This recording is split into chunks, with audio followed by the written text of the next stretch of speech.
Indian troops in their fresh act of state terrorism today martyred two more Kashmiri youth in Indian illegally occupied Jammu and Kashmir.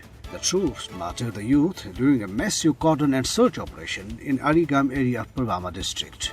The troops also martyred one youth during a military operation in Naushehra area of Rajouri district yesterday.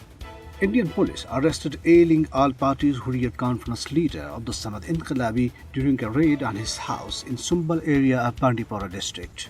His family, while talking to media men, feared that the health condition of the detained leader could deteriorate in jail. Anjuman-e-Awqaf Jamia Masjid Srinagar, in a statement, demanded the release of its chief, Mirwais Umar Farooq, from illegal detention during the ongoing holy month of Ramadan. Chairman Sada-e-Hurriyet Jammu Kashmir, Uzair Ahmad Ghazali, while expressing concern and grief over the deteriorating situation in Indian illegally occupied Jammu and Kashmir, has said the occupation regime had deprived the Kashmiri people of their basic human rights.